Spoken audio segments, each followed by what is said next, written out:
तो दोस्तों मुझे पता है आप सभी 10वीं के स्टूडेंट्स अपने 10वीं के बोर्ड एग्जाम का रिजल्ट का वेट कर रहे हो, है कि नहीं। और मैं ये भी जानता हूं कि आपके मन में बोर्ड के रिजल्ट के अलावा भी एक सवाल चल रहा होगा कि हम अपने 11वीं की पढ़ाई की शुरुआत कैसे करेंगे। तो इन दोनों सवाल को इस वीडियो में हम टैकल करने वाले हैं और इन दोनों सवाल का जवाब देने की मैं आपको कोशिश करूंगा। तो सबसे पहला सवाल कि आप अपना 11वीं कैसे स्टार्ट करें। मुझे पता है यार 10वीं का रिजल्ट अभी तक आया नहीं है, लेकिन रिजल्ट का क्या यार, क्या डेट्स चल रहे हैं मार्केट में, क्या अफवाहें चल रही है या फिर क्या लोगों का प्रिडिक्शन चल रहा है, ये सभी चीज के बारे में थोड़ा सा मैं एक ओवरव्यू करूंगा। लेकिन उससे भी ज्यादा इंपॉर्टेंट ये है कि जब 10वीं का रिजल्ट आना होगा तो आएगा, मैं एक अप्रोक्सीमेशन के कैलकुलेशन के हिसाब से आपको चीजें बताने वाला हूं, लेकिन उसके लिए आपको वीडियो को एंड तक देखना है, तभी आपको क्लियर होगा। और उससे ज्यादा इंपॉर्टेंट जो मुझे सवाल लगता है, जो बच्चे कंटिन्यूअसली कमेंट सेक्शन के माध्यम से मुझे पूछ रहे हैं कि सर हम अपने 11वीं की प्रिपरेशन कैसे शुरू करें, हमें सबसे पहला स्टेप क्या लेना पड़ेगा। तो इन दोनों सवाल के जवाब दूंगा, बने रहना इस वीडियो के एंड तक। चलिए इस वीडियो की शुरुआत करते हैं। नमस्कार दोस्तों, मैं हूं राहुल जायसवाल एंड स्वागत करता हूं आप सभी का एक बार फिर हमारे यूट्यूब चैनल JR ट्यूटोरियल्स में। तो चलिए सबसे पहला सवाल क्या है, वो सवाल कि आप लोग जो 11वीं स्टैंडर्ड है इसकी शुरुआत कैसे करोगे। ठीक है, बहुत सारे ऐसे बच्चे होंगे, मुझे पता है 80 to 90% ऐसे बच्चे होंगे जिनको पता है यार मैं तो पास होने वाला हूं, और उनको यह भी पता है कि मैं पास होने के बाद 11वीं में जाऊंगा तो मुझे किस तरीके से आगे अप्रोच करना है 11th स्टैंडर्ड को। लेकिन अगर आपको थोड़ा सा यहां से एक चौकन्ना रहना है कि यार आपको ये स्टेप्स फॉलो करके जाना है और अपनी 11वीं की पढ़ाई जितना जल्दी स्टार्ट करोगे उतना आपके लिए बेनिफिट है। तो सबसे पहला स्टेप ये है कि आप लोग अपने मन में ये 100% डिसाइड कर लेना बच्चा कि कौन सा स्ट्रीम आप सिलेक्ट करने वाले हो। यानी अगर अभी तक आपने नहीं सोचा है कि सर हम कौन सा स्ट्रीम लेंगे, साइंस लेंगे, कॉमर्स लेंगे, आर्ट्स लेंगे, तो भाई थोड़ा दिक्कत हो जाएगा।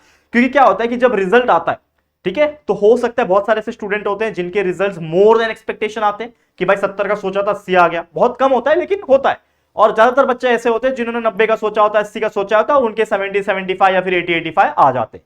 तो उनके मन में थोड़ा सा एक कॉन्फिडेंस की कमी हो जाती है और वो पीयर प्रेशर में आके फिर वो स्ट्रीम को सिलेक्ट करते हैं कि यार दोस्त बोल रहा है कि साइंस ले लेते हैं, चल साइंस ले लेते हैं। अरे यार नहीं, वो मेरे दोस्त लोग जो मेरे सोसाइटी में रहते हैं ना, वो सब ना कॉमर्स में जा रहे हैं, तो मैं अकेला साइंस में क्या करूंगा, मैं भी चले जाता हूं। तो ये पीयर प्रेशर के कारण बहुत सारे लोग एडमिशन ले लेते हैं। मैं अगेन आपको बोल रहा हूं, रिजल्ट जब तक नहीं आता तब तक 100% रिसर्च कर लेना। हमने कई सारे वीडियो इस चैनल पे और हमारा जो एक और चैनल है JR टॉक्स एंड स्किल्स, जिसपे स्पेसिफिकली हम करियर गाइडेंस के सेशन ले रहे हैं, कंटिन्यूअसली वीडियोस डाल रहे हैं, हर एक चीज के बारे में बता रहे हैं कि एक इंजीनियर बनना है, डॉक्टर बनना है, BSc करना है, बीकॉम करना है, कैसे करोगे, उसका एक रोड मैप क्या होने वाला है। तो आपके माइंड में क्लैरिटी आएगा कि स्ट्रीम कैसे सिलेक्ट करना है।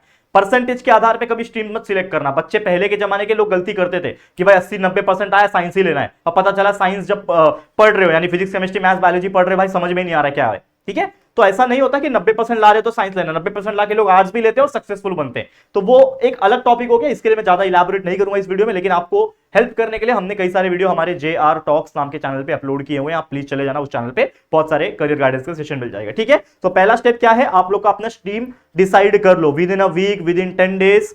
एग्जाम के रिजल्ट आने के पहले पहले आपके माइंड में एक क्लैरिटी ला देना कि भाई मेरे को कौन सा स्ट्रीम लेना है। ठीक है, और जैसे ये सवाल है हमारा कि how to start 11th standard, तो इसके लिए सबसे पहले तो भाई 11वीं की पढ़ाई की शुरुआत करना, तो सबसे पहले क्लियर तो करो कि मेरे को कॉमर्स पढ़ना है कि साइंस पढ़ना है। तो ये डिसाइड कर लियोगे, साइंस लेना है, कॉमर्स लेना है, आर्ट्स लेना है, तो ये आपका सबसे पहला पड़ाव क्लियर हो जाएगा। उसके बाद दूसरा काम ये करोगे कि मान लो आपने डिसाइड कर लिया कि सर हमें तो साइंस स्ट्रीम ही लेना है, नहीं सर हमें तो सिर्फ कॉमर्स स्ट्रीम ही लेना है और हम इसी के साथ 11वीं 12वीं की पढ़ाई करेंगे। आर्ट्स पे बहुत सारे बच्चे होंगे जो आर्ट्स भी लेंगे या फिर डिप्लोमा भी लेंगे, उनके लिए मैं कभी सेपरेट तौर पे बता दूंगा, लेकिन मैं बात कर रहा हूं ये दोनों स्ट्रीम की। अब आपको अगर स्टडी स्टार्ट करना है तो आपको उसका स्टडी मटेरियल होना बहुत जरूरी है। तो स्टडी मटेरियल मतलब कहां से लाओगे, या तो आप स्टेशनरी से खरीद लो जाके 11th स्टैंडर्ड की साइंस की, फिजिक्स केमिस्ट्री मैथ्स बायोलॉजी की बुक खरीद लो, या तो आपके कोई एल्डर्स होंगे जो बड़े भाई बहन होंगे, रिलेटिव्स होंगे, दोस्त के दोस्त होंगे, उनसे बोरो करके रख लो, सेकंड हैंड परचेस कर लो, जो भी है आपको जैसा भी अच्छा लगे आप बुक्स खरीद लो। तो इससे क्या हो जाएगा, आपके पास स्टडी मटेरियल जो है आप लोग के स्ट्रीम का आ गया, चाहे आप कॉमर्स स्ट्रीम के हो तो SP BK OCM जो भी है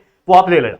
इसके अलावा तीसरा स्टेज क्या है, आप लोग जब बुक्स खरीद लोगे, स्टडी मटेरियल आपने जब खरीद लिया तो उन टेक्स्ट बुक को देखो और अपने सिलेबस के ऊपर नजर डालो। Start analysing your syllabus. जब सिलेबस को एनालाइज करोगे तो आपको आइडिया लगेगा, अच्छा फिजिक्स में ये सब होता है क्या। 10th तक का तो फिजिक्स बहुत इजी था, इसमें ग्रेविटेशन चैप्टर था, इसमें हीट चैप्टर था, इतने इजी इजी चीजें थी, स्पेस मिशन करके चैप्टर था, दिखा है कि नहीं 10वीं का पढ़ा है ना। तो उसमें भी फिजिक्स केमिस्ट्री मैथ्स और मैथ्स तो चलो अलग था, फिजिक्स केमिस्ट्री एंड बायोलॉजी था, EVS भी था, लेकिन ये 11वीं में आने के बाद चीजें बदल जाती है, तो उसको आपको एनालाइज करना पड़ेगा। और उससे ज्यादा इंपॉर्टेंट कि आपको अपना स्टडी स्टार्ट कर देना है कि भाई अभी अप्रैल एंडिंग होने वाला है, मई की शुरुआत हो जाएगी, तो आपको ऐसा लगता है कि मैं ना 11th की पढ़ाई मई से ही स्टार्ट कर देता हूं, क्योंकि मैं श्योर हूं मेरे को साइंस ही लेना है, चाहे मेरे 70% क्यों नहीं आए, मेरे को साइंस ही लेना है। ठीक है, तो आपके श्योर अगर होंगे साइंस ही लेना है तो आप अपनी स्टडी की शुरुआत कर सकते हो 11th स्टैंडर्ड की। और उसके लिए सारा कंसेप्ट समझाने के लिए, सारे टेक्स्ट बुक के हर एक चैप्टर्स का कंसेप्ट समझाने के लिए और पूरा डिटेल्ड सिलेबस को लेक्चर्स के हिसाब से पढ़ाने के लिए हमने आपको सारे वीडियोस अवेलेबल करके दिए हैं। कहां पे अवेलेबल करके दिए हैं? हमारा एक चैनल है जिसका नाम है JR कॉलेज। ये जो चैनल है आप देख पा रहे होंगे, JR ट्यूटोरियल्स नाम है। तो ये वैसे तो 11वीं 12वीं तक का चैनल था, इस पे आज भी 11वीं और 12वीं के वीडियोस बहुत सारे मिलेंगे, लेकिन एक सेपरेट चैनल हमने पिछले 1.5-2 साल पहले ही स्टार्ट किया था, जिसमें हमने अलग से नए नए लेक्चर्स वीडियो बना के पूरा मेहनत करके सारा सिलेबस 11th का एंड 12th का कंप्लीट किया हुआ है। साइंस स्ट्रीम के लिए भी है और कॉमर्स स्ट्रीम के भी सब्जेक्ट्स के लिए है। तो आप प्लीज सबसे पहले काम करोगे, इस चैनल JR कॉलेज जाके सर्च करो, JR डालोगे, हमारा ब्रांड नेम JR और कॉलेज लिखोगे, क्योंकि आप अभी कॉलेज में जाने वाले हो, जूनियर कॉलेज में जाने वाले हो, तो JR कॉलेज सर्च करना, आपको हमारा चैनल मिलेगा। लगभग आज के डेट में जो वीडियो में बना रहा हूं, लगभग 2.6 के आसपास लाख सब्सक्राइबर्स वहां पे प्रेजेंट है, तो आपको पता चल जाएगा कि यही हमारा जेन्युइन चैनल है। आप जाके उस चैनल को सब्सक्राइब करना और एक बार सब्सक्राइब करने के बाद अंदर घुसो और चेक करो, प्लेलिस्ट देखो। सबसे इंपॉर्टेंट चीज, किसी भी चैनल को अगर आपको जांचना है ना कि ये चैनल कैसा, आप प्लेलिस्ट जाना, प्लेलिस्ट में जाके वीडियोस के अंदर घुसो, आपको पता चलेगा कि वीडियो की क्वालिटी क्या है। Lecture by lecture videos upload किए हैं, हर एक चैप्टर को इतना डिटेल में पढ़ाया है कि हर लेक्चर्स को अगर आप डिटेल में वो देखते हो तो आपका ना कॉम्पिटिटिव एग्जाम्स तक की तैयारी करवा दूंगा। मतलब इतना डिटेल लेक्चर से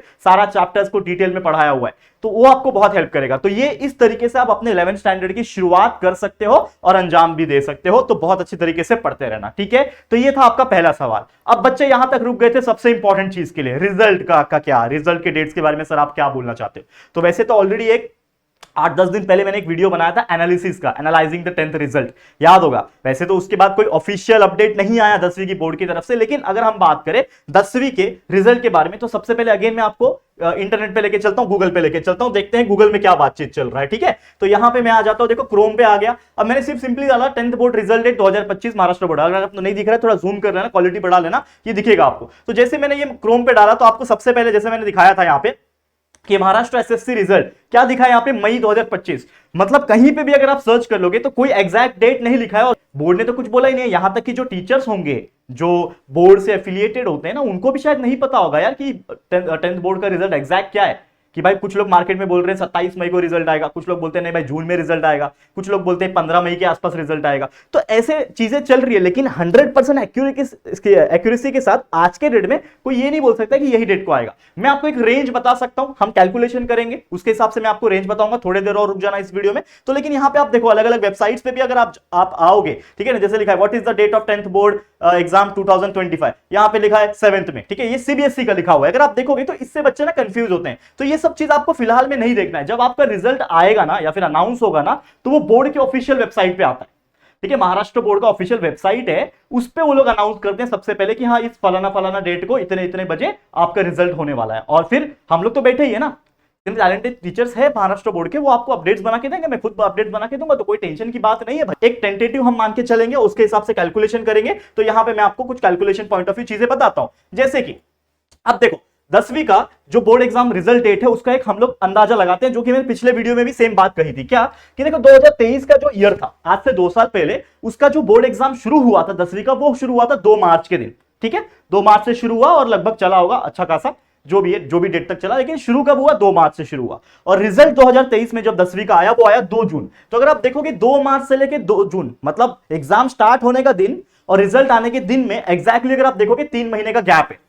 मतलब जब आपका एग्जाम शुरू हुआ था जिस तारीख को, उससे अगेन लगभग 3 महीने के बाद आपका रिजल्ट डिस्प्ले होता है। ये हम पिछले 2 साल से देख रहे हैं। इसके अलावा पिछले साल का देखो 2024 का अगर आप देखोगे तो एग्जाम 1 मार्च को शुरू हुआ था और आपका जो 2024 में 10th बोर्ड का रिजल्ट आया था वो आया था 27 में। तो 1 मार्च से लेकर 27 मई तक अगर बात करें तो ये भी लगभग 3 महीना है, 3-4 दिन की कमी है खाली। ठीक है ना, वही अगर ये 1 मार्च होता, 1 जून होता तो बराबर 3 महीना होता, लेकिन उससे 4 दिन कम है। मतलब 3 महीने से लगभग 3-4 दिन कम है। ठीक है, तो हमें एक मोटा मोटा अंदाजा क्या मिला कि आपका जो 3 महीने का जो स्लॉट होता है, यानी जिस दिन आपका एग्जाम शुरू हुआ उसके अगले 3 महीने का जो स्लॉट होता है, उसी दौरान, उसी वीक के दौरान आपका रिजल्ट मोस्ट प्रोबेबली चांसेस है आने का। तो इस साल का अगर जांच पड़ताल करें 2025 का, जिसका हम वेट कर रहे हैं बेसब्री से 10वीं के रिजल्ट का, तो एग्जाम हुआ था 21 फरवरी से शुरू। ठीक है, जो हम हिंदी मराठी मीडियम की बात करते हैं 21 फेब से शुरू हुआ था और इंग्लिश मीडियम में प्रॉपर 24 फेब से शुरू हुआ था। ठीक है, तो 21 फेब भी अगर मैं पकड़ के चलूं तो 21 से 3 महीने बाद कौन सा दिन आता है? 21 मई आता है। कौन सा दिन आता है बच्चा? 21 मई। तो ये हो गया 21 मई अकॉर्डिंग टू हमारा 3 मंथ वाला फिलॉसॉफी टेक्निक जो है हमारा 3 महीने वाला, उसके हिसाब से 21 मई के दिन ही रिजल्ट आना चाहिए या फिर 21 मई के पहले आना चाहिए। लेकिन अगेन ये कंफर्मेशन है क्या? नहीं बच्चा। तो एक अंदाजा के तौर पे आप ये मान के चल सकते हो कि आपका जो रिजल्ट है इससे आप कुछ 5-6 दिन पहले का टाइम पकड़ लो या फिर एक हफ्ता पहले का टाइम पकड़ लो। तो आप पकड़ सकते हो यहां से 15 मई, एक हफ्ता पहले अगर हम चले जाएं तो 15 मई पकड़ लो और उसके एक हफ्ते बाद यानी 21 से लेके 28 तक का, तो 28 में। तो ये रेंज आप पकड़ के चलो। वैसे तो मैं जून तक का बोलता हूं, लेकिन इस साल जून के शायद या तो एकदम शुरुआत में या तो मई के एंडिंग तक रिजल्ट आने के सबसे ज्यादा चांसेस है। और जैसा हमने ट्रेंड देखा है कि इस साल ज्यादा पेपर जल्दी फास्ट चेक कर रहे हैं और गवर्नमेंट ने भी थोड़ा प्रेशर बनाया कि भाई जल्दी रिजल्ट कर लेना अगेन। ठीक है ना, तो ये आपका एक डेट पकड़ के चल सकते हो कि 15 मई से 28 मई के दौरान रिजल्ट देखने की मोस्ट प्रोबेबली चांसेस सबसे ज्यादा है, जैसा हमारा कैलकुलेशन बोलता है। बाकी तो चीजें चलती रहेगी और जैसे ही कुछ कंफर्मेशन आएंगे ऑफिशियल तौर पे वी विल मेक श्योर कि आपके लिए हम वीडियो बना दें और आपको बता दे। ठीक है, समझ में आ गया? बस यही मुझे कहना था और उम्मीद करता हूं आपको समझ में आ गया होगा। तो रिजल्ट के बारे में मैंने कह दिया, लेकिन सबसे इंपॉर्टेंट 11वीं की पढ़ाई अंडर एस्टिमेट बिल्कुल मत करना। 11वीं ही आपका करियर बनाएगा, क्योंकि 11वीं अगर स्ट्रॉन्ग कर लिया तो 12वीं ऑटोमेटिकली स्ट्रॉन्ग होता है। साइंस स्ट्रीम खासकर बच्चे बोल रहा हूं मैं। और कॉम्पिटिटिव एग्जाम्स हल्के में मत लेना, अभी से तैयारी करनी है, मेहनत करते रहो। हमारा चैनल JR कॉलेज आपके लिए रात दिन एक करके मेहनत कर रहा है और कर चुका भी है और आगे भी करता रहेगा। तो प्लीज सबसे पहले सभी लोग 10वीं के बच्चे जो अभी 11वीं में जाने वाले हैं JR कॉलेज चैनल को सब्सक्राइब करके रख लो। ठीक है, ऑल द वेरी बेस्ट। आज के लिए इतना ही। इसी के साथ इस वीडियो को मैं एंड करता हूं। उम्मीद करता हूं ये वीडियो आपको समझ में आ गया होगा। वीडियो पसंद आया, हमारी मेहनत पसंद आ रही है तो प्लीज वीडियो को लाइक करना, शेयर करना अपने सभी 10वीं के फ्रेंड, जितने भी आपके 10th स्टैंडर्ड में फ्रेंड्स थे, अभी 11th में जाने वाले हैं, रिजल्ट का वेट कर रहे हैं, प्लीज शेयर टू एवरीवन। और अगर पहली बार आया चैनल पर, चैनल को सब्सक्राइब नहीं किया है तो प्लीज चैनल को सब्सक्राइब करके बेल आइकन को प्रेस कर देना। ठीक है दोस्तों, चलो फिर जल्दी मिलेंगे एक और नई वीडियो में। तब तक के लिए thank you and good bye.